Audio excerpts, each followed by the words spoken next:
Idealvoyance.fr, coaching de vie spirituelle par téléphone, chat et email présente.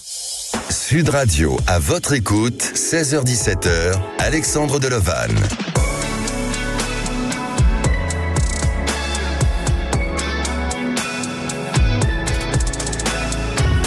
Bonjour à tous, alors nous sommes ensemble jusqu'à 17h, merci d'être au rendez-vous et dans votre émission à votre écoute. Aujourd'hui on va parler d'un syndrome, celui de l'imposteur. Avez-vous le syndrome de l'imposteur ou connaissez-vous un proche qui a ce syndrome? C'est notre sujet du jour, venez en parler à l'antenne mais aussi pour poser toutes vos questions concernant votre devenir. Un seul numéro, le 0826 300 300. Vous pouvez nous suivre en direct live sur notre site internet sudradio.fr et aussi sur YouTube. Et à la réalisation de l'émission, c'est Marie et Maxence. Et au standard, c'est Aude. Sud Radio, à votre écoute, Alexandre Delovan. Et oui, le syndrome de l'imposteur est un phénomène psychologique qui affecte de nombreuses personnes et plus particulièrement dans le monde professionnel. Il se caractérise par un sentiment d'insécurité et de doute de soi qui peut amener les personnes à se sous-estimer et à se croire incompétentes malgré leurs expériences et leurs compétences réelles. Alors, les personnes atteintes de ce syndrome ont tendance à minimiser leurs réalisations et même à se croire frauduleuses. Bien évidemment que ce syndrome peut avoir des effets négatifs sur la vie professionnelle et personnelle des personnes qui en souffrent, avec un sentiment de stress, d'anxiété et de dépression. Dès lors que le sujet se voit en perpétuelle évolution, qu'il s'arrête de se comparer aux autres et qu'il observe les situations avec objectivité, on peut parler d'une amélioration ou d'une éventuelle guérison. Et à présent, j'accueille ma première auditrice, Stéphanie. Bonjour Stéphanie. Bonjour Alexandre. Bienvenue sur Sud Radio, Stéphanie. Oui, merci de m'accueillir. Merci à vous. Alors Stéphanie, vous avez 51 ans, vous appelez de Biarritz, dans les Pyrénées-Atlantiques. Vous travaillez au service administratif d'une entreprise. Et je vais vous poser cette question du jour. Est-ce que vous-même, vous avez le syndrome de l'imposteur, ou est-ce que vous connaissez des gens autour de vous qui peuvent l'avoir ? Je pense qu'effectivement, je suis tout à fait dans la cible et j'écoutais avec attention la définition que vous donniez il y a quelques minutes. Et je me dis qu'effectivement, je me sens tout à fait concernée aujourd'hui par ce sujet parce que, bon là, je suis dans un cas effectivement peut-être particulier parce que ça fait 2 fois que je perds mon emploi. Donc, mais je me retrouve dans ce que vous expliquez, c'est-à-dire que je doute de moi finalement et de mes compétences, malgré tous les succès que j'ai pu avoir dans ma vie professionnelle et c'est vrai que je me pose la question finalement, est-ce que je suis faite pour ce métier-là, même si j'adore ce que je fais. Et c'est vrai que c'est assez difficile aujourd'hui de ne pas douter de l'avenir et de la suite que je peux avoir dans ma vie professionnelle, parce que voilà, si je recommence et que je me retrouve de nouveau dans cette situation-là, je me dis que au final ce que je fais, d'autres pourraient certainement le faire. Bien sûr. Et voilà, donc c'est vrai que ça questionne et c'est assez anxiogène. Oui, effectivement. Alors, il y a plusieurs catégories et puis on va dire plusieurs paliers du syndrome de l'imposteur. Après, il faut identifier ce que vous avez vécu peut-être auparavant, que ce soit dans l'éducation, par rapport à vos parents, peut-être par rapport aussi à vos expériences professionnelles. Mais on dit quand même que on peut vivre le syndrome de l'imposteur par un effet de transition, et ça touche 70% des personnes qui auraient vécu au moins une fois ce syndrome de l'imposteur, et c'est une étude qui a été faite suivant certains psychologues. Alors après, aujourd'hui, si vous êtes dans une situation où vous sentez vraiment vous réfugier dans votre travail de manière très acharnée, ou que vous vous épuisez vraiment à une tâche, faut faire attention justement à ne pas être non plus dans cette notion de burn-out. Eh bien, ça va chez vous renforcer ce sentiment d'incompétence, peut-être d'inutilité, ou d'autres aspects qui vont vous décourager et et vous sous-estimez de vos capacités. Et là, on peut parler peut-être effectivement du syndrome de l'imposteur, mais est-ce que c'est véritablement votre cas à ce jour ? Je dirais que moi j'ai beaucoup travaillé pour acquérir des compétences et je pensais être suffisamment armée, on va dire. Oui. Mais au final, je me pose vraiment cette question de me dire, mais voilà, finalement ce que je fais, comme je disais, d'autres pourraient le faire et est-ce que je suis vraiment faite pour ça ? Enfin, est-ce que c'est vraiment un métier dans lequel je dois poursuivre ou pas ? Parce que c'est vrai que une fois, deux fois. Bien sûr. Quand on perd son emploi, oui, on se dit, est-ce que c'est transitoire ou est-ce que vraiment, finalement, je suis peut-être pas dans les métiers qui me conviennent. Exact. Alors, bon, j'entends ce que vous dites, mais peut-être qu'il faut y différencier les choses. C'est-à-dire qu'aujourd'hui, vous vous retrouvez face à des expériences professionnelles qui vous amènent à une finalité pas forcément convaincante.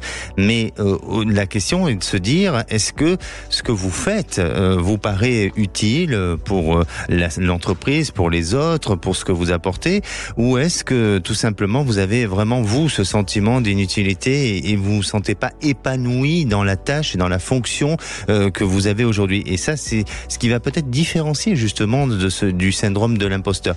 Après que vous ayez, à ce jour, vécu des expériences où malheureusement, le travail s'arrête et ne donne pas, je dirais, une conviction comme vous auriez voulu avoir, là, c'est peut-être autre chose. On parle parfois, vous savez, de lois de série ou peut-être de mauvais choix sur certaines entreprises, mais ce n'est pas forcément lié au syndrome de l'imposteur. Alors, moi, bien entendu, vous êtes dans une situation aujourd'hui, vous êtes en fragilité, et je crois que vous êtes bientôt, vous êtes toujours en activité professionnelle ou c'est bientôt fini pour vous ? Je pense que ça va se finir assez rapidement. On vous l'a annoncé ? Oui. Oui. Il y a une date, il y a une échéance ? Non, pour l'instant, on m'a juste indiqué que je poursuivrai pas mon contrat. D'accord. Et pour quelle raison ? J'ai pas vraiment d'explication. C'est ce qui me fait dire que peut-être il y a un moment je fais pas les choses comme il faut. J'en sais rien. Je comprends pas d'un ensemble d'événements, mais qui ne sont pas des fautes professionnelles. Il y a rien de marquant, quoi. D'accord. Vous avez senti jusqu'à présent une pression autour de vous, de collègues de travail, de supérieurs hiérarchiques qui. Oui. Oui. Quel était ce genre de pression que vous avez vécu ? C'est un milieu dans lequel je travaille où il y a des pressions à tous les niveaux, on va dire. Et certainement des tensions, parce que la pression amène forcément, j'ai envie de dire, ce genre de situation, mais qui, moi, ne m'impacte pas spécialement. C'est peut-être ça que j'ai pas vu. Bien sûr. Est-ce que, en termes de rapidité ou d'exécution, par rapport aux tâches qu'on vous donnait, est-ce que parfois on vous a un peu reproché de ne pas être assez rapide ou efficace à ce niveau-là ? Sans pour autant vous accuser de quoi que ce soit, mais laisser sous-entendre qu'il fallait agir avec plus de rapidité, non ? Alors peut-être agir autrement ou sur des différences de décision, oui, des points de vue. C'est ça. Mais à la limite, voilà. Alors moi j'ai plus le sentiment, l'impression que c'est ce qui pourrait permettre de faire pencher en tout cas l'idée de l'entreprise à arrêter votre contrat. Alors ce n'est pas de ce que je ressens, bien entendu, Stéphanie, ce n'est pas lié à quelque chose de personnel. C'est tout simplement, je crois que ils ont des quotas et je crois qu'ils doivent malheureusement choisir certaines personnes pour devoir les éliminer, en tous les cas réduire l'effectif et voilà. Et vous avez des critères qui font que vous êtes peut-être pas dans les personnes sur lesquelles ils vont penser que vous êtes complètement dans leur philosophie politique et d'entreprise. Donc ne vous inquiétez pas, et au contraire, n'essayez pas de ressembler aux autres, n'essayez pas d'être les autres, n'essayez pas de vouloir vouloir associer une image à ce qui ne vous colle pas. Pour moi, ce n'est pas un problème. Ce n'est pas un souci du syndrome de l'imposteur, sincèrement. Je ressens plus que, à un moment donné, vous ne trouvez pas votre place parce qu'effectivement, vous n'êtes pas dans la synergie ou dans la dynamique professionnelle qui vous corresponde. Et ne doutez pas de vous parce que vous verrez qu'à partir du mois de juin, et là, vous allez avoir une autre ouverture, une autre possibilité sur ce mois de juin qui va vous ouvrir des portes et vous amener à avoir un travail complètement dans vos cordes, ou en tous les cas qui va correspondre à ce que vous souhaitez. Donc laissez faire le destin, acceptez peut-être qu'effectivement ça doit s'arrêter et peut-être que ça va vous arranger et ça va vous enlever ce sentiment du syndrome de l'imposteur. Mais pour moi, attention, je ne suis pas le psy, mais je ne le considère pas comme un syndrome de l'imposteur. D'accord. Et juste une petite précision, quand vous parliez du mois de juin, c'est un emploi que vous voyez près de chez moi, oui, ou de façon plus éloignée? Non, je pense que c'est... Alors je ne sais pas ce que vous appelez éloigné, mais pour moi il y a une proximité, vous pouvez... il n'y a pas besoin de devoir vivre ailleurs ou de déménager. D'accord, parce que jusqu'à présent, en fait, je prenais le train, quoi. J'allais vraiment, j'étais à 400 km, quoi. À 400 km. Oui, alors, c'est ce qui pourrait expliquer aussi chez vous une fatigue et peut-être aussi une usure. Et pour moi, vous avez mieux à faire et à vivre. C'est gentil. D'accord. Merci beaucoup. Alors, restez courageuse, restez confiante. Merci. Pour l'avenir et surtout, enlevez-vous cette idée d'incapacité ou d'incompétence. C'est une fausse idée et c'est une fausse croyance, ma chère Stéphanie. C'est gentil à vous, merci. Je vous souhaite une bonne continuation, tenez-nous au courant. Merci beaucoup, au revoir. Prenez soin de vous, merci à vous. Allez, nous on se retrouve dans quelques minutes avec Mounette pour un suivi de témoignages. Elle nous avait appelé concernant son compagnon qui avait un caractère plutôt difficile. Je lui avais dit que ça n'irait pas très loin. Alors à ce jour, comment ils vivent cette relation? Est-ce qu'elle a évolué ou pas? La réponse, c'est juste après le temps d'une pause.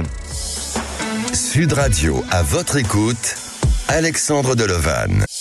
Sud Radio, à votre écoute, 16h-17h, Alexandre Delevanne. Et de retour sur Sud Radio, merci d'être à l'écoute de cette émission au programme Le syndrome de l'imposteur. Alors venez en parler ou poser des questions concernant votre devenir. Je suis à votre écoute au 0826 300 300. Vous pouvez aussi réagir sur le groupe À votre écoute sur Facebook et c'est le moment du saviez-vous. Le saviez-vous, le syndrome de l'imposteur apparaît en particulier lors des périodes de transition. Quand on se qualifie pour la première fois dans son domaine de compétences, le syndrome de l'imposteur concernerait aussi la vie familiale. Chez les parents qui sous-estiment leur aptitude à s'occuper de leur enfant ou dans le couple lorsque l'autre renvoie une image de soi jugée trop valorisante par rapport à celle que l'on a, et les enfants aussi de parents brillants.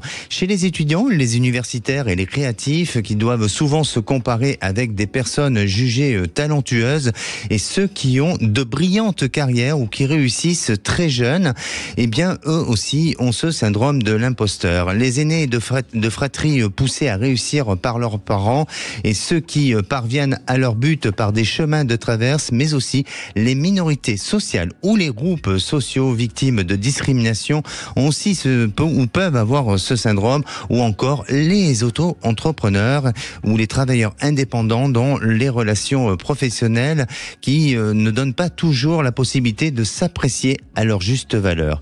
Et à présent, si on écoutait Mounette. Bonjour Mounette. Oui, bonjour Alexandre, merci de m'accueillir à votre émission. Oui, bonjour. Bienvenue sur Sud Radio, Mounette.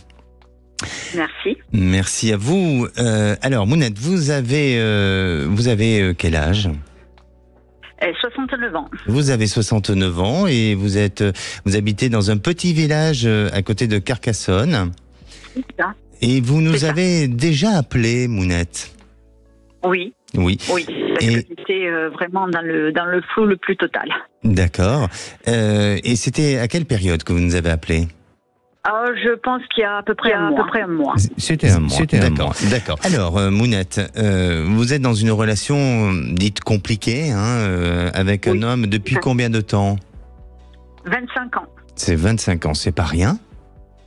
Non, c'est pas rien, non. C'est pas rien. Comme vous dites. Oui, non. Et ensemble, vous avez eu le projet d'investir, de faire des choses ensemble. Voilà, nous avons acheté une maison en commun qui est devenue mon habitation principale à moi. Nous n'habitons pas ensemble, lui habite dans un autre département. Mais bon, il venait, c'était chez lui aussi, et moi, vice-versa. Et puis là, depuis quelque temps, bon, il a toujours eu un caractère très très spécial, hein, mais depuis quelque temps, il me reproche beaucoup de choses et ça a dégénéré quoi en fait. Hein. Oui. Alors, voilà. Quand vous dites qu'il a un caractère spécial, qu'il vous reproche beaucoup de choses, quel genre de reproche il peut vous faire et quel est le caractère si spécial, Mounette ? Alors, le caractère spécial de ce monsieur, c'est que bon, il est très très changeant. Et puis qu'en fait, quand vous lui dites les choses, il les comprend à sa manière, qui n'est pas du tout la manière ni ce qu'on voulait dire. Donc il me reproche beaucoup de choses qui, à mon avis, est totalement fausse. C'est un monsieur qu'il faudrait être avec lui, et n'être que pour lui et sans arrêt avec lui et qu'il ne soit que lui. Voilà. D'accord. Vous voulez dire pas possible, puisque bon, moi j'ai ma vie aussi. Hein. D'accord. Vous voulez dire qu'il est un peu caractériel. Tout à fait. D'après vous, il n'accepte pas les remarques ni quoi que ce soit. Qui vous en fait, oui, mais qui n'accepte pas, lui, qu'on lui dise les choses. Un problème d'ego ? De machisme ? Un peu, oui. Oui. Bon. Non. Qu'est-ce qu'il a fait jusqu'à présent dans sa vie, professionnellement ? Il était militaire de carrière. Hein. D'accord. Donc, pas expliquer. Hein. Je veux pas dire que tous les militaires sont comme ça, pas du tout. Mais parce que c'est un jugement facile. Mais effectivement, il a peut-être vécu des choses de par son expérience. Il était sur le terrain. Oui, il y a été, oui. Ah oui. Donc il a peut-être vécu un peu de dureté et peut-être il s'est replié un peu sur lui-même et c'est devenu difficile. Alors, est-ce qu'il a toujours été comme ça depuis 25 ans de vie ensemble ou ça s'est accentué ? Oui, il a toujours eu ce caractère, moins prononcé, si vous voulez, sur le fait de s'en prendre à moi. Mais avec son ex-femme, puisque il est séparé, tout comme moi divorcé, lui séparé depuis 25 ans, il était toujours aussi agressif, mais de l'autre côté, c'est une personne qui peut être excessivement charmante. Donc trompeuse, si vous voulez, de pas savoir exactement où vous allez, quoi. D'accord. Aujourd'hui, vous êtes ensemble encore, malgré tout ? Non, vous n'êtes plus ensemble ? Non. Bon, d'accord. Racontez-nous un petit peu où vous en êtes et quelle est votre question, Mounette. Disons qu'après votre appel, il devait venir donc à la maison pour une explication, pour qu'on en parle, de ce qui allait pas ni quoi que ce soit. Mais c'était pas la première fois, mais aussi grave, que ça arrive à ce stade-là, oui. Mais on devait en parler, alors que lui, moi j'ai passé mes fêtes chez mes filles et il n'a pas accepté. Il a des problèmes de santé et je ne me suis pas trouvée là quand il a eu un autre problème de santé, mais qui n'est pas le seul. Je veux dire, c'était pas catastrophique plus que ça. Mais voilà, donc là, c'est la goutte d'eau qui a fait déborder le vase, je dirais. Et donc, il est arrivé, il m'a même pas laissé, mis tout sur la table. Tu me rends les clés, puis voilà. Donc on allait là. Qu'est-ce que je vous avais dit ? Qu'est-ce que je vous avais dit Qu'est-ce que je vous avais dit lors de votre dernier passage ? Que il y avait une lassitude, quoi. Mais je suis pas sûre avec ce monsieur, qui est très très changeant. On sait jamais quoi penser. Donc je ne suis pas sûre que le motif qu'il m'a donné soit le bon. Il m'a dit que la dernière visite que nous avions eue, les jours que nous avions passés ensemble, c'était un test et que là, il y avait plus de ressenti pour moi, si vous voulez. Mais le connaissant, j'ai un gros doute. Alors, qu'est-ce que vous voulez savoir ? J'ai l'impression que c'est plus un moment de vengeance qu'autre chose. Mais quoi qu'il en soit, le fait est là. Mais oui, qu'est-ce que vous voulez savoir aujourd'hui ? Quelle est votre question, Mounette ? Je veux savoir, parce que je vous avais posé la question pour cette maison que nous avons en indivision. Est-ce que, maintenant, je vais lui proposer, est-ce que, la partie qui lui appartient, s'il m'autorise, moyennant un loyer, de rester dans ma maison, ou bien si vraiment il va y avoir vente ? Parce que lui, il veut la vendre. Il ne sait pas. Il est parti, il m'a dit on verra si on la garde ou si on la vend. Alors, pour moi, bon, il y a beaucoup d'hésitation effectivement, hein, et de doute dans la prise de décision, dans le choix, et même dans la relation. Et je crois que à la fois vous êtes ensemble, en train d'entretenir tous les deux une relation qui un peu c'est le chat et la souris. Et même si aujourd'hui ça ne vous convient pas, et même si vous recherchez une relation plutôt harmonieuse, mais lui est peut-être dans ce jeu et dans cette volonté d'entretenir quelque chose qui soit pas si harmonieux que ça et qui amène un petit peu au conflit. Vis-à-vis de cette maison et vis-à-vis de la vente, hein, de cette maison, je pense qu'il peut avoir peur. Je pense qu'il peut avoir peur, et à la fois, j'ai l'impression que ça peut le déranger que vous puissiez prendre possession totalement de cette maison, pour une question peut-être aussi de personnalité, de caractère, de plein de choses. Et donc, eh bien, il va reculer les échéances. Il va reculer les échéances, et pour moi, je pense qu'il faut rester dans cette proposition, hein, de lui faire cette proposition, de dire voilà, je rachète des parts, ou je vous. Ça m'est impossible. Hein, racheter, non, mais pas de moyens, en tous les cas, de donner cette possibilité de proposition que vous faites, et il lâchera avec le temps, mais je sens que c'est pas tout de suite. Pour l'instant, il risque de faire un refus. Et il risque de vouloir négocier encore avec vous, mais plus vous laisserez le temps et plus vous laisserez faire cette négociation, et plus vous arriverez à obtenir un résultat, et cette maison n'est pas en vente pour tout de suite. D'accord, donc parce que là justement j'allais lui en parler, j'allais aller le voir pour lui en parler. Vous pouvez le faire, Mounette. Merci, voilà, excusez-moi Mounette, on n'a pas beaucoup de temps, on est obligé de rendre l'antenne. En tous les cas, tenez-nous au courant de votre évolution, et ne soyez pas inquiète, parce que moi je vous sens rester quand même dans cette maison. À très bientôt, merci à vous, prenez soin de vous. Merci beaucoup. Merci. Et à présent, c'est à vous pour poser toutes vos questions, qu'elles soient sentimentales, professionnelles ou bien sur d'autres sujets. N'hésitez pas à le faire. L'un seul numéro, le 0826 300 300. On se retrouve dans un instant avec Jacqueline pour un retour de témoignage aussi. Elle nous avait appelé en novembre dernier. Elle vivait un choc émotionnel et dans l'espoir que sa vie reprenne un peu du souffle. Et pourtant, que puis-je lui avoir dit? Eh bien, restez à l'écoute. La réponse, c'est dans quelques minutes, tout simplement. Sud Radio, à votre écoute, Alexandre Delevanne. Sud Radio, à votre écoute, 16h-17h, Alexandre Delevanne.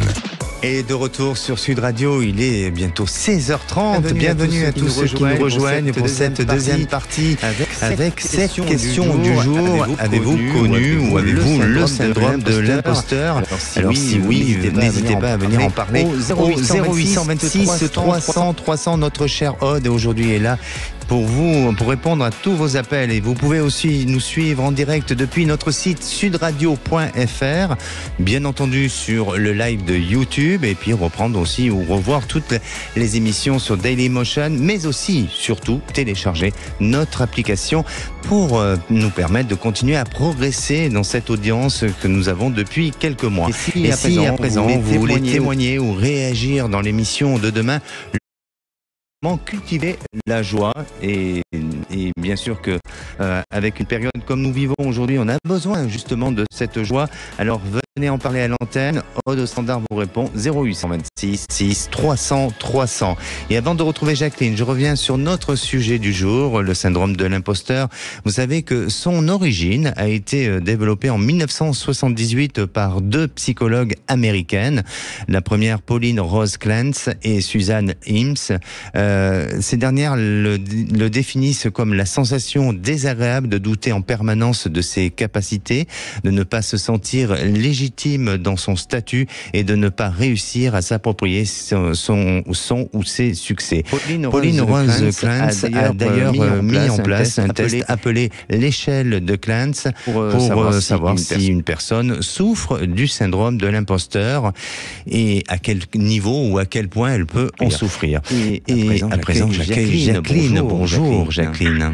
Bonjour Alexandre, merci de me recevoir. Merci à vous d'être à l'antenne de Sud Radio. Jacqueline, vous avez 75 ans, vous êtes de Montpellier, et vous nous avez appelé auparavant, il y a quelque temps, et aujourd'hui vous souhaitez faire un retour de témoignage. Mais juste une petite... 17 novembre. Oui, vous avez la date, vous avez retenu la date, 17 novembre dernier, effectivement. Moi j'ai eu le 19, vous êtes sûr? Ah bon? Non, c'est pareil. C'est pas à 2 jours près, c'est pareil. Non. Je plaisantais, c'était pour vous taquiner, hein, Jacqueline. Mais je vais vous poser la petite question du jour. Est-ce que vous avez vécu déjà ce syndrome de l'imposteur, ou est-ce que vous avez connu quelqu'un proche de vous qui le vit ou qui le subit? Je crois que j'en ai fait partie. Oui. Je crois. À des degrés effectivement bien différents, comme il est expliqué, donc quand on se penche sur la question. Oui, parce que je suis à la base quelqu'un pas très sûr de moi, mais avec une volonté d'arriver par tous les moyens. Ça m'a poursuivi un petit peu dans ma carrière. Oui. Bon, c'était compliqué. J'ai dû bifurquer. Mais enfin bon, je suis perfectionniste et en même temps pas sûre de moi. Donc ça m'a posé quelques soucis. Voilà, j'ai fait beaucoup d'efforts personnels. Comment dire encore, les compliments me gênent parfois aussi. Oui. Donc toujours un espèce de retrait intérieur. Bien qu'en apparence j'ai l'air de quelqu'un très sûr de moi. Et c'est souvent bien faux. Voilà. Alors oui, le perfectionnisme, c'est ce qu'on m'a reproché souvent parce que ça me rend un peu trop présente, quoi. Voilà.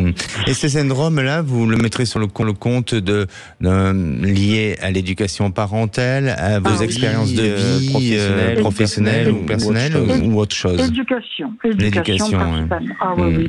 C'est vraiment, oui. Très dur. Et oui, très fermé. Et pas la possibilité comme on le fait actuellement avec les enfants. On leur laisse leur chance, on les laisse s'exprimer. Et ça n'a pas été ça du tout, et très tardivement. Il a fallu que j'arrive à dire à 40 ans pour être moi-même. Voilà. C'est aussi vrai que je le dis. Oui. Et puis par contre, je pense que les expériences de la vie, avec l'âge justement, amènent à réduire tous ces effets du syndrome en question. Je pense qu'on s'en écarte un peu, on devient mature. Bien sûr, parce que tout simplement, peut-être qu'on fait du lâcher prise et on n'est plus dans cette comparaison avec les autres ou le regard des autres, non? C'est peut-être ça qui nous amène à lâcher un peu, non? Oui, et bon, et en fait, cette façade un peu froide que je peux avoir, au dire des personnes, m'apporte, je le sais, donc on m'a jugé, je l'ai compris, donc je m'en sers en fait quelque part pour contrer cette espèce de sûreté intérieure. Et puis malgré tout, je suis arrivée, mais ça c'était un ressenti sur ce manque de confiance, et je suis arrivée à me démesurer. Pour exemple, tout simplement, je suis restée 10 ans sans conduire, mais vraiment sans toucher un volant, et j'ai repris il y a 2 ans. Magnifique. Donc, c'est preuve de courage, de force et de dépassement de soi aussi. Je n'oublierai pas. Oui, bravo. Parce que j'avais un problème visuel à un moment, et bon. Alors Jacqueline, aujourd'hui, on va parler de votre sujet actuel qui vous préoccupe aussi. Ça concerne votre compagnon. Vous êtes avec quelqu'un depuis juin 2021. Oui, à peu près, oui. Et pour vous, ça a été un coup de foudre? Oui. C'est quelque chose que je sens une espèce d'attachement dont je ne peux me défaire malgré tout ce qui s'est passé depuis l'entretien que nous avons eu. Vous m'aviez dit que j'étais en dépendance affective, que ce n'était pas une histoire terminée et que malgré ça, il fallait de part et d'autre faire très attention aux réflexions qui pouvaient être faites un petit peu malencontreuses et qui pourraient recréer le clash. Et c'est ce qui s'est passé encore, malheureusement. Nous nous sommes revus le 8 décembre. Le 8 décembre, oui, c'est bien ça. Ensuite, malheureusement, au bout de 4 jours, tout s'est bien passé dans les retrouvailles. Covid pour tout le groupe d'amis que nous étions. Moi, je l'ai très mal supporté parce que j'en fais encore les frais en ce moment. C'est difficile. Et puis, je l'ai retrouvé de nouveau. Donc, je suis rentrée chez moi et je l'ai retrouvé de nouveau chez lui le 20 janvier. Or, le 20 janvier, j'étais à 8 jours de mon anniversaire, qui était le 29. Tout s'est bien passé de nouveau pendant 4-5 jours. Et puis, il y avait quelques balades matin, après-midi, dans le village, groupe d'amis, enfin de ses amis, que j'ai adoptés, bien sûr. Et là, j'ai senti de sa part, donc sur un côté extérieur, c'est comme si je n'avais pas ma place. Surtout marqué par lui, par son comportement. Il y avait une femme, oui. Dans l'intimité, tout allait bien. Et puis, la question de mon anniversaire est apparue, même publiquement. Nous en avons parlé en marchant. Oui. Et non. Et la réflexion a été de me dire, je ne veux pas m'asseoir aux tables étoilées. Voilà, c'est tout. C'est dur. Tu as connu ça, tu as connu les voyages tropicaux, tu as connu, c'est vrai, j'ai eu 23 ans de vie merveilleuse. Avec lui, je ne peux pas l'avoir et j'en suis consciente, et je le dis en plus. Mais là, ce repas d'anniversaire, moi je le voulais en prenant la charge en plus. En fait, je lui offrais autant que je me l'offrais. Ce n'était pas une demande que je faisais. Là, c'était un négatif, donc je l'ai très mal pris. Je n'ai pas fait d'esclandre. J'ai gardé ma colère intérieure parce que je protégeais ce qui pouvait être une rupture. J'en avais pas envie. Je me suis dit, on va laisser passer les choses et peut-être par la suite, on en reparlera. Mais Jacqueline, très sincèrement, et là on parle en toute intimité, et je sais que vous êtes aussi à mon écoute, mais est-ce qu'il vous mérite, cet homme? C'est la question que je me pose, mais moi je suis attachée. Je comprends, et c'est pour ça que la dernière fois je vous ai parlé de dépendance affective, et là il faut vraiment y travailler dessus. Il faut pas juste prendre l'information, mais il faut vraiment faire un travail dessus pour ne pas vivre et être dans une souffrance, parce que là vous êtes en train de subir ce qui vous a fait vivre. Je suis désolé, mais un anniversaire c'est un événement heureux, et c'est juste de s'asseoir à une table, et surtout à la personne avec qui vous partagez votre quotidien et que vous aimez, c'est juste un sentiment de partage, de générosité et d'amour. Et le fait de refuser ça, ça veut tout dire quand même. À moins qu'il y ait des raisons qui sont vraiment des raisons justifiables. Mais j'aurais tendance à vous dire, Jacqueline, ouvrez les yeux, non ? Je sais, mais je m'empêche de les ouvrir. Je me vois les yeux, c'est clair. Et c'est comme si ce groupe amical, il s'est passé des petites choses dans son quartier, le village, très agréable. Et le côté amical a pris le dessus sur notre relation. Oui. C'est ce que j'ai ressenti. Alors, Jacqueline, je vais vous dire très sincèrement, et je vais vous parler avec toute ma franchise. Je ne peux rien pour vous.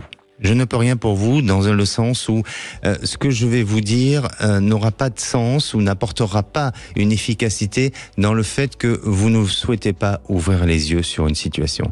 Et pour moi, aujourd'hui, il faut que vous fassiez aider, tout simplement, peut-être d'avoir à côté de vous une personne qui a des compétences, je dirais, en thérapie ou autre, pour justement gagner de la confiance en vous et aujourd'hui pouvoir être dans le contrôle de votre relation et non pas de subir. Parce que, de ce que je perçois et de ce que je ressens, c'est que ça va se répéter. Ce sont des schémas qui vont être répétitifs et qui vont sans cesse vous faire souffrir et vous faire du mal. Alors, est-ce que vous avez envie d'avoir cette vie-là? Est-ce que, à un moment donné, vous avez envie de réagir et de dire stop à la souffrance et stop dans le fait que je subis, ou tout simplement est-ce que vous êtes ok et vous vivez et vous prenez ce qu'il y a à prendre. Mais si vous me posez la question et si vous-même vous ne faites pas un travail sur le problème de la dépendance affective et sur le fait que à un moment donné on n'a pas le droit de vous traiter ainsi, on n'a pas le droit de vous ménager de cette manière-là, eh bien si vous le faites, vous allez réussir à sortir de ce qui vous empêche de vous réaliser. Et si vous ne faites pas, tout simplement dans un mois vous allez me rappeler pour me dire ce qui va se passer, mais ça, on sera toujours dans le même schéma. Je comprends. Voyez. Alors moi je suis rentrée pour ne pas... ils étaient soucieux de me voir arriver parce que le voyage retour était difficile. Ça tombait avec les agriculteurs, bien sûr. Et donc, je suis arrivée. Appelle-moi quand tu arriveras. Il n'y a pas eu un mot plus lourd que l'autre, ni de mon côté, ni du sien. En fait, le silence a fait le reste. Et en arrivant chez moi, il me dit, tu m'appelles pour me dire que si tu es bien arrivé. Et oui, c'est presque une gentillesse. Il n'y avait pas eu de mots plus que ça. Alors, je lui dis oui, mais il attendait quelque chose de moi. Et là, j'ai eu le courage de lui dire, écoute, qu'est-ce que tu veux que je te dise? Vis ta vie et moi la mienne. Et oui. Et j'ai regretté aussitôt d'avoir dit cette phrase, en me disant, ça y est, j'ai lâché la parole qu'il ne fallait pas pour moi, pour mon ressenti. Je comprends. Mais soyez... Parce que je suis en souffrance, là. Bien sûr. J'ai envie de le voir. Bien sûr. Alors, soyez courageuse et soyez aussi en sincérité avec vous-même et de ce que vous avez vraiment envie et vraiment, écoutez ce que je vous dis aujourd'hui et faites-vous aider, non pas parce que vous êtes malade, pas du tout, hein, je suis pas en train de dire ça. Voilà. Mais pour être beaucoup plus forte, pour pouvoir assumer beaucoup plus les choses et pour qu'à un moment donné, peu importe la décision que vous allez prendre, que cette décision soit vécue avec fluidité, légèreté et que ça soit en harmonie avec vos pensées et avec votre propre décision. D'accord? Oui, vous savez, je suis dans une solitude totale. Je comprends. Mais je suis désolé. Et sur le plan intime, nous étions très bien. Mais je comprends. Mais c'est pour ça. Retenez bien ce que je vous ai dit et surtout, c'est à vous de faire changer les choses. Mais lui ne changera pas beaucoup dans son attitude. Il ne fera que répéter certains schémas. N'oubliez pas ça. D'accord? Est-ce que vous voyez Jacqueline, je suis de ce silence? Ça viendra. Mais là, on est obligé de devoir prendre notre prochaine... Question.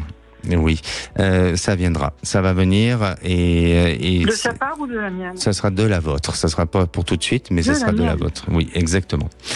Prenez soin de vous, Jacqueline. Merci à vous. Allez, avant de retrouver notre prochaine auditrice, Nathalie, je vais vous donner les conseils pour surmonter votre symptôme de l'imposteur. Alors, parlez-en autour de vous, d'autres personnes sont comme vous et vous vous sentirez moins seul. Identifiez les pensées propres à ce syndrome chez vous pour les empêcher de vous submerger. Listez vos tâches quotidiennes, cela vous évitera d'en faire trop car on a tendance à produire un travail démesuré afin de camoufler notre manque de légitimité. Listez vos compétences et surtout votre tableau des réussites pour mieux vous rendre compte de vos accomplissements. Projetez du positif, anticipez la réussite plutôt que d'appréhender l'échec. Ne vous mettez pas la pression, personne n'est parfait, ne vous comparez pas aux autres, ne vous demandez pas l'impossible. La perfection n'existe pas. Et la parole est à Nathalie. Bonjour Nathalie. Nathalie, vous êtes là ?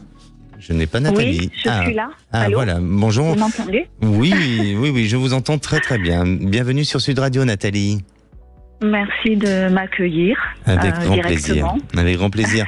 Nathalie, vous avez 55 ans et aujourd'hui vous appelez pour votre fille qui a 15 ans, c'est ça? Oui, c'est ça. Alors, elle est scolarisée, elle est en 5e. Et... Alors, elle est en 3e, mais elle s'est déscolarisée depuis la 5e, en fait. Elle s'est déscolarisée, d'accord, depuis la 5e. Et aujourd'hui, elle suit des cours à distance ou de quelle manière elle vit sa scolarité si elle est déscolarisée? Alors non, c'est il y a des tentatives faites par le collège pour essayer de la raccrocher un petit peu, l'accompagner, à revenir au moins quelques jours par-ci par-là. Mais ma fille n'arrive pas à être régulière depuis qu'elle a pris le mauvais pli de sécher, de ne plus travailler, d'être en opposition de tout. Ça a pris, disons, des proportions importantes, un peu trop. Oui. Ce qui fait qu'elle n'arrive plus à revenir au collège. Si elle regarde les autres, qui disent voilà, jamais là. C'est difficile de revenir après 2 ans en n'ayant rien fait. Et voilà, c'est très compliqué. D'accord. Et quelle est votre question aujourd'hui ?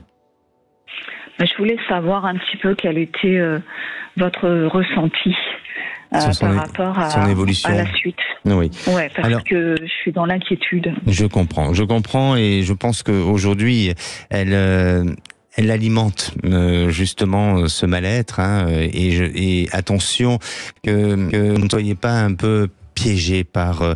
alors je dis pas qu'elle... attention, qu'il y a de la comédie ou quoi que ce soit, je me permettrai pas parce que je ne connais pas votre fille, je ne connais pas votre existence et donc voilà.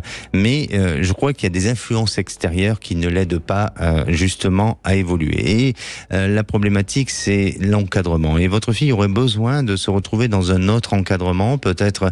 Alors je ne sais pas si c'est autour, j'ai l'impression peut-être d'un internat, vous voyez, ou de quelque chose qui l'amène à se spécialiser un petit peu, même peut-être de devoir travailler un peu dans la vie active pour reprendre des repères et pour se donner à nouveau un sens de la motivation, parce qu'elle a perdu toute la motivation. Et il y a eu un choc émotionnel chez elle qui l'a amené à ça. Alors ça peut être un choc affectif, ça peut être de l'ordre familial, il faudrait regarder un peu plus loin, mais ça c'est un travail de psy, mais elle est suivie aujourd'hui ? Elle est suivie, mais là c'est pareil, ma fille refuse un peu tout. Ah oui. Donc, la fille n'y arrive pas. Oui, mais elle a que 15 ans, votre fille. Elle n'est pas majeure, donc il faut peut-être à un moment donné l'obliger à devoir avoir un suivi pour son bien et pour son équilibre et pour évacuer ce qu'elle a besoin d'évacuer. Ça va s'améliorer, ça va prendre un peu de temps avant qu'il y ait une véritable amélioration. Je dirais un an et demi, pas avant. Mais en attendant, je vous sens prendre des dispositions ou des décisions pour justement la sortir du système dans lequel elle est et l'amener dans un encadrement qui va lui permettre d'avoir une bonne prise en charge et peut-être d'aller vers une alternance où là, peut-être que ça sera difficile, mais ça lui permettra de s'en sortir et de repartir et de reprendre une route et un chemin beaucoup plus équilibré. D'accord ? Ouais, vous avez bien ressenti. Merci à vous, Nathalie. Merci. N'hésitez pas à nous tenir au courant. Merci. Prenez soin de vous. Et maintenant, vous avez besoin de mon ressenti, d'être accompagné dans votre évolution de vie. Je suis à votre écoute, 0826 300 300. Et on se retrouve dans quelques minutes avec Barbara. Barbara, suite à des fragilités de santé, elle songe à une reconversion professionnelle et elle souhaite que je lui insuffle ses idées de reconversion. Ne bougez pas, on revient, c'est sur Sud Radio. Sud Radio, à votre écoute, 16h-17h, Alexandre Delevanne. Et de retour sur Sud Radio pour cette dernière partie avant de retrouver les vraies voix présentées par Cécile Deménibus et Philippe David. Il vous reste encore quelques minutes pour passer à l'antenne de Sud Radio et notamment dans l'émission À votre écoute, 0826 300 300. La parole est à Barbara. Bonjour Barbara. Bonjour Barbara. Vous êtes là Barbara ? Oui. Vous m'entendez ? Oui, je vous entends très bonjour. bien. Bienvenue sur Sud Radio. Merci pour que je puisse passer à l'antenne. Vous avez une voix solaire, Barbara. Ça fait du bien. C'est gentil. Oui, ça fait du bien d'entendre ces voix solaires. Vous avez 52 ans. Après, vous êtes de Toulon, donc c'est normal. Oui. C'est une ville où il fait souvent beau. Exactement, on est bien. On est bien, comme vous dites. Barbara, vous êtes aide à domicile. Oui. Et depuis plus de 20 ans. Et malheureusement, la santé vous montre des signes de faiblesse aujourd'hui. Et donc, vous songez à une reconversion. Racontez-nous un petit peu. Voilà, comme vous disiez, ça fait plus de 20 ans que j'exerce ce métier qui me plaît parce que je rencontre des personnes qui sont très agréables. Mais le souci, c'est que j'ai des soucis qui commencent au niveau du dos et j'envisage de faire autre chose. Je fais un bilan de compétences, mais je ne sais pas vraiment où je pourrais m'orienter. Peut-être rester auprès des personnes qui ont besoin d'aide, peut-être psychologique, mais j'ai quelques doutes et c'est pour ça que je fais appel à vous. Peut-être que vous pourriez ressentir quelque chose. Oui, bien sûr, je vais faire mon maximum pour vous répondre.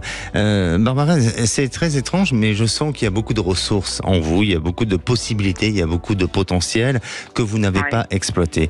Et justement, aujourd'hui, on parle du syndrome de l'imposteur. J'ai oublié de vous poser cette petite question. Est-ce que vous-même, vous avez eu ce syndrome-là ou pas ? Pas du tout. Au contraire, moi, j'ai l'impression d'avoir tout raté. Bon, ben c'est très bien. Parce que justement, je vais un peu vous rejoindre. J'ai l'impression que vous êtes vraiment en dessous de vos capacités d'aujourd'hui et vous ne vous êtes pas autorisé à être ce que vous devez être aujourd'hui. Alors je dis pas que le métier que vous avez fait jusqu'à présent est un sous-métier, pas du tout. Au contraire, il est louable et honorable aussi. Mais pour moi, il y a en vous tout un potentiel. Et si aujourd'hui votre corps, lui, il exprime des fragilités, peut-être il exprime des mots, que ça soit des mots MAUX ou MOTS, eh bien, c'est justement pour l'écouter et pour justement aussi donner un autre sens à votre existence et à votre vie. Et vous êtes capable de beaucoup. Alors, c'est vrai que chez vous, l'individu, l'accompagnement, la notion du conseil, d'apporter aux autres est vraiment quelque chose qui ressort chez vous et dont vous avez besoin de vous sentir utile, de vous sentir la capacité de transmettre quelque chose.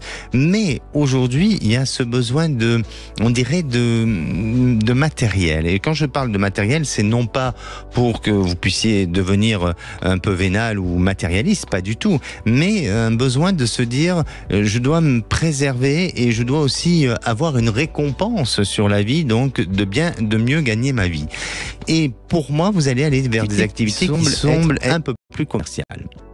Un peu plus commercial, mais tout simplement avec cette capacité à la relation humaine, cette capacité à l'échange, cette capacité à donner et à transmettre. Alors ça peut être tout ce qui touche à la notion du bien-être, mais avec des buts ou des intérêts qui sont pas seulement non lucratifs, mais bien au contraire. Vous verrez que vous allez être soutenu, vous allez être aidé, vous allez être appuyé et peut-être accompagné par une amie près de vous, une relation près de vous qui va vous amener vers un nouveau chemin et progressivement vous allez aller vers cette reconversion professionnelle. Où là, pourquoi incroyable ? Parce que j'ai une amie qui est proche et ça fait 2 ans qu'elle est derrière moi pour me pousser à la suivre. Justement, c'est pour des produits. Je sais pas si j'ai le droit de parler de la marque. Pas forcément, mais des produits de bien-être, tout simplement. Ouais. Oui, mais voilà. Mais j'ai pas confiance en moi. Voilà. Eh bien, écoutez, il faut avoir confiance en vous et vous verrez que c'est en étant sur le terrain, en mettant en place cette expérience-là, que vous verrez cette confiance, elle va venir et elle va se renforcer en vous. Mais ne doutez pas, et pour moi, c'est vers cette voie-là sur laquelle vous dirigez dans l'avenir. Incroyable. Écoutez, je vous remercie beaucoup. Merci à vous, Barbara. Merci. N'hésitez pas à nous tenir au courant pour votre évolution. On veut vous suivre. D'accord ? Merci. Merci, prenez soin de vous. Au revoir. Et pour conclure, je dirais, le sérieux et un regard objectif sur soi éloignent le syndrome de l'imposteur. Alors, nous, on se donne rendez-vous demain. On parlera comment cultiver la joie, parce qu'on en a besoin en ce moment, avec ces temps. Et vous, comment faites-vous ? Un seul numéro, 0826 300 300. Je vous souhaite une bonne fin de journée et la parole est aux vraies voix. Bonsoir Philippe David. Bonsoir Alexandre de Lausanne. Vous allez bien ? Oh, quand je vous vois, toujours bien. Et puis avant de faire les vraies voix, on ne peut aller que bien. Un joli programme ce soir ? Un joli programme, oui, puisque l'actualité, on peut dire, est quand même particulièrement chargée à 17h30. Notre grand débat, guerre en Ukraine, à l'issue du sommet réuni hier à Paris. Emmanuel Macron a durci sa position face à Moscou et n'exclut pas l'envoi de troupes au sol. Et on vous pose cette question, #Ukraine.